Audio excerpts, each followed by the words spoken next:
Oi, aqui é o professor Fernando e no vídeo agora a gente vai falar sobre a crise de 1929.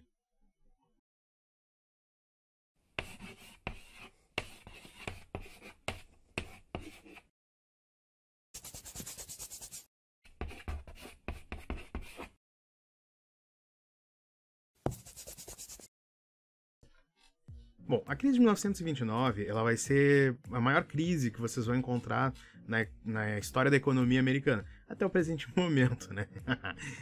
Torcendo para que isso se quebre de novo, né? Mas tudo bem.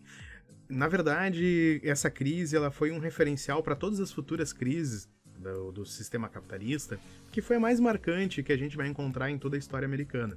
Para vocês entenderem um pouquinho essa crise, você tem que entender o cenário no qual os Estados Unidos vivia naquele momento que acabou resultando na crise, tá? Então, para isso, a gente vai falar sobre os anos 20.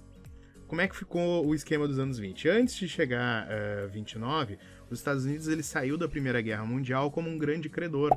Lembrem-se, na Primeira Guerra Mundial ele entrou no último ano, escolheu do lado de quem ele faria os melhores acordos e venceu a guerra, por assim dizer, para a Grã-Bretanha e para a França. Então os Estados Unidos ele retorna para casa com muito dinheiro. Isso aí vai ser injetado na economia americana. Então a economia americana ela vai deslanchar. A gente vai ter fábricas trabalhando na capacidade máxima, a gente vai ter uma riqueza do país assim, beirando os 250% depois que eles retornam da Primeira Guerra Mundial. Também vai ter a mecanização do setor agrícola. É uma época de otimismo para os americanos. A gente vai ver muitos investimentos na Bolsa de Valores, a gente vai ver pessoas investindo nas bolsas de valores. E, obviamente, isso aí vai fazer com que os anos 20 seja conhecido como os vibrantes anos 20, por causa dessa sensação de prosperidade, essa sensação de que tem emprego para todo mundo, de que pode vender, pode fabricar, que todo mundo vai comprar, que tudo vai dar certo. Perfeito? Aí vamos fazer uma pausa. Agora a gente vai falar sobre como é que funciona a Bolsa de Valores. A gente vai encontrar o seguinte, ó. Em alguns livros, em alguns textos aí, alguns vídeos, vocês vão encontrar como crise da Bolsa de Nova York. Por que Bolsa de Nova York? A Bolsa de Valores ela é como se fosse uma aposta. Lá na Bolsa de Valores você vai pegar uma parte, um capital da sua empresa e você vai vender para outras pessoas através dessas ações. Então vamos imaginar o seguinte, eu tenho um boteco, aí lá no meu boteco, ele é chinelo, ele é nojento, tem um monte de bêbado que não sai do meu boteco, as comidas são velhas, não tem espaço para nada. Então o capital todo do meu boteco valeria uns 100 dinheiros. Criança usa dinheiros, não usa reais. Então vale 100 dinheiros. Esses 100 dinheiros é o valor total do meu boteco. Se pegar hoje as paredes, o equipamento, os bêbados, tudo que faz parte do boteco. Então eu quero modernizar o boteco. E aí eu chego com uma proposta para vocês. Vamos dizer que eu encontre 50 pessoas e essas 50 pessoas, cada uma vai investir dinheiros. Esse é o tal do mula. Certo? Então com esse dinheiros, a gente vai ter 50 dinheiros para investir no meu boteco. Então o capital do meu boteco vai passar a valer 150 dinheiros. Se você foi uma dessas pessoas que investiu no meu boteco, você fez uma aposta nele. Antes, meu rendimento mensal era, sei lá, vamos imaginar que era 5 dinheiros. Então eu vendi 50% do meu boteco, por assim dizer, se minhas contas estão corretas. Aí, o que vai acontecer? Quando tiver o lucro na próxima vez, 2,5 seria para mim e 2,5 seria para os acionistas. Só que, com aquele dinheiro que vocês injetaram no meu boteco é esperado que ele tenha mais lucro. Então vamos imaginar que o lucro fosse 10 dinheiros.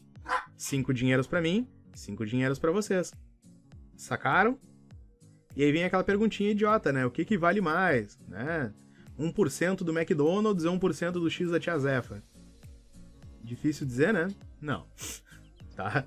Então, perfeito. Então agora que vocês conseguem entender que a Bolsa de Valores é uma aposta, na verdade, vocês estão prontos para entender por que a crise vai acontecer primeiro na Bolsa de Valores. E por isso que a gente chama ela de quebra da Bolsa de Nova York.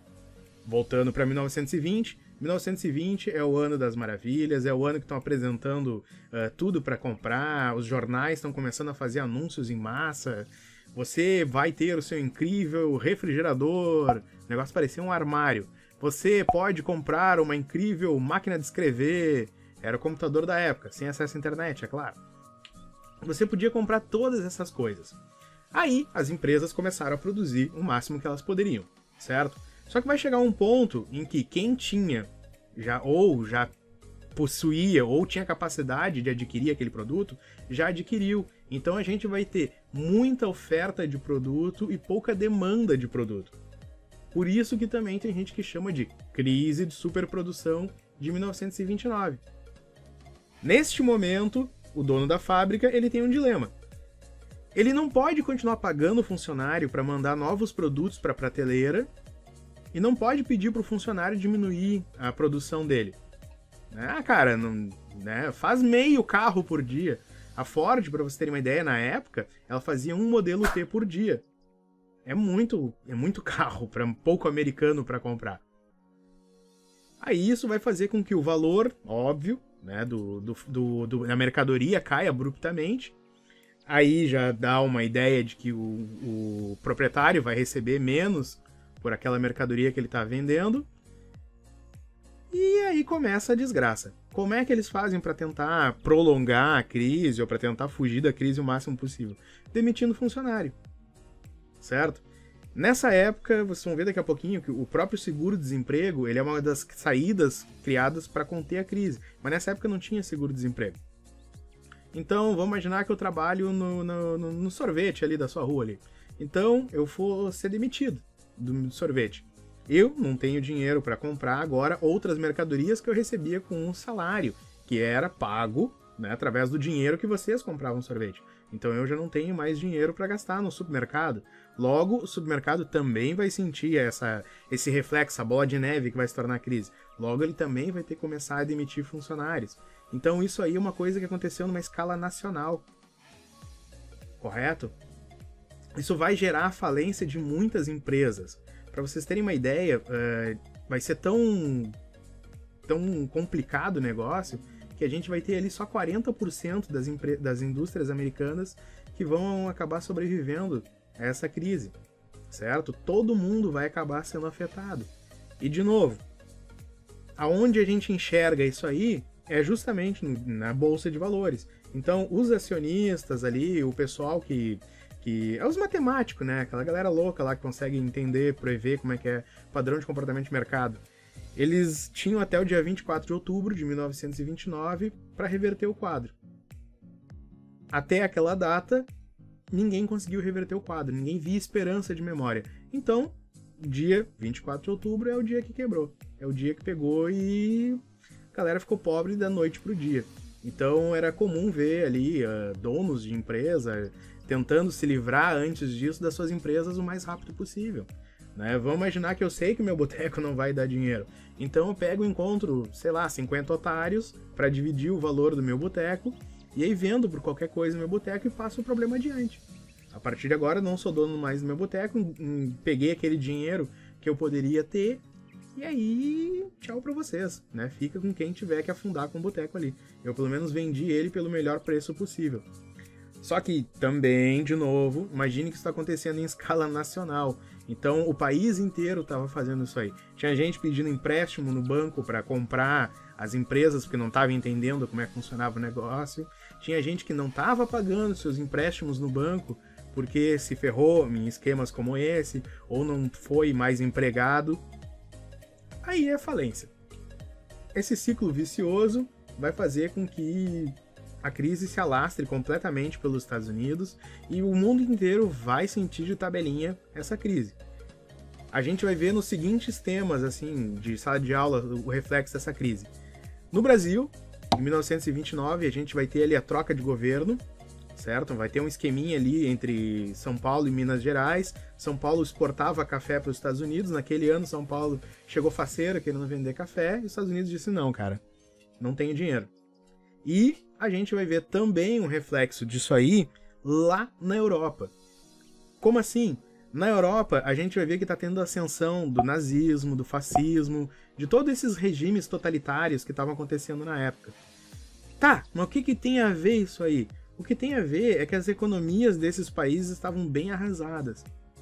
A França e a Grã-Bretanha, se vocês recordam bem da matéria, elas não saíram bem da Primeira Guerra Mundial. Então, mesmo que elas quisessem auxiliar esses governos, elas não teriam como. Elas estavam reconstruindo suas próprias casas. E aí, por outro lado, né, os Estados Unidos, que poderia meter a colher lá na Europa, estava recolhido em casa resolvendo seus próprios problemas. Aí vocês vão dizer, tá, mas eles seriam bonzinhos de injetar dinheiro na economia desses outros países? Olha, cara, eu realmente não vou saber responder com precisão se isso aí aconteceu ou não. Mas tenho em mente que a desgraça que estava afetando a Alemanha, a desgraça que estava afetando fugiu o nome agora. A Itália. Essa desgraça toda que estava afetando esses países aí fazia com que se tornasse um terreno fértil para o surgimento dos ditadores. Se a gente tivesse um Estados Unidos ativo na Europa naquela época, isso não teria acontecido. Coisa que a gente vai ver que os Estados Unidos vai aprender bastante a lição e vai encher o saco do mundo inteiro depois da Segunda Guerra Mundial. Tá, mas então a crise ferrou com os Estados Unidos, a gente vai ter muita pobreza, a gente vai ter gente pobre, gente se matando. E como é que os Estados Unidos vai fazer para superar isso aí? Ele vai desenvolver uma política de intervenção forte na economia. O que quer dizer intervenção na economia? Coisa que os empresários odeiam. Que é quando o governo começa a meter o dedo na economia. Quando dizendo empresário, estou dizendo os grandes empresários, tá? Então, o que ele fez? Ele criou a política conhecida como New Deal, tipo, novo acordo. Então, seria um novo acordo entre o governo e a iniciativa privada para tentar reduzir ou minimizar o impacto dessa crise, certo? A intervenção do Estado na economia, ela vai pegar e vai fixar salários, jornadas de trabalho, vai fixar preços de mercadoria, vai começar a realizar obras públicas em diversas partes dos Estados Unidos. Vocês vão dizer, tá, mas obra pública? Mas se não tem dinheiro, por que eles estão criando obras públicas? Não era hora de economizar? Assim, ó, sigam a seguinte lógica que eu tô tendo que eu quero que vocês cheguem. A gente vai ter essas obras públicas e vai estar empregando pessoas. No momento que a gente está empregando pessoas, a gente está gerando demanda de cimento, por exemplo, para fábrica de cimento, para fábrica de tijolo, para todos os comércios que vêm junto ali na volta. Então, essas obras públicas, elas são uma saída também para fazer o país acabar fugindo da crise. E por último, né, não menos importante, a criação do salário-desemprego. Pô, quer dizer que o salário-desemprego então não é um presente? Não, salário-desemprego ele não existe porque o governo é legal com você. O salário-desemprego existe para momentos como esse. Eu mesmo, quando eu peguei salário-desemprego a primeira vez, achei, uau, que maneiro da parte do governo dar um dinheiro pro trabalhador quando ele fica desempregado. Mas vamos imaginar que está acontecendo, claro, né, numa escala global não, uma escala nacional fica difícil de ver isso aí. Mas vamos imaginar que numa escala menor está acontecendo demissões em massa no país.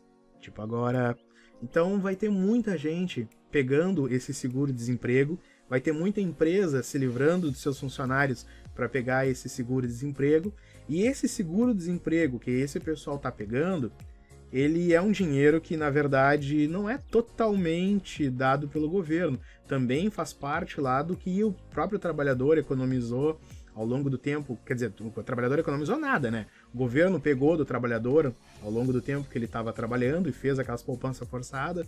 Tipo, que nem a gente vai ter outros mecanismos aqui, como o FGTS. Mas, em resumo, a gente vai ter o governo pegando e dando dinheiro para aquele trabalhador para que ele possa comprar o sorvete, o sapato, o supermercado, a água, a luz, e fazer com que a crise dê uma demorada dessa forma. Como assim? Imagine agora, em plena pandemia, que nem vocês estão vendo acontecendo do coronavírus, se todo mundo estivesse na rua com uma mão na frente e outra atrás. Infelizmente eu sei que é a realidade de muitos brasileiros que não têm carteira assinada. É o que a gente gosta de chamar de subemprego, que é a galera que trabalha para outra pessoa sem carteira assinada. Eu não estou falando do profissional liberal, mas gente que não tem mesmo carteira assinada. Ou porque o patrão não quer dar, ou porque, né, seja lá qual for o problema. Mas aí vamos imaginar que a gente tem uma grande demanda de brasileiros que estão com uma mão na frente e outra atrás e não estão injetando dinheiro na economia. Aí quebra instantaneamente. A ideia do seguro-desemprego é forçar um pouquinho, empurrar para frente a crise. Enquanto isso, o governo tem que tomar alguma medida e tem que fazer alguma coisa para conter a crise. Ou no nosso caso, deveria, né? Não é o que está acontecendo. Tá, povo? Era só. Qualquer coisa, volta o vídeo, manda as perguntas ali embaixo. E era isso. Até a próxima.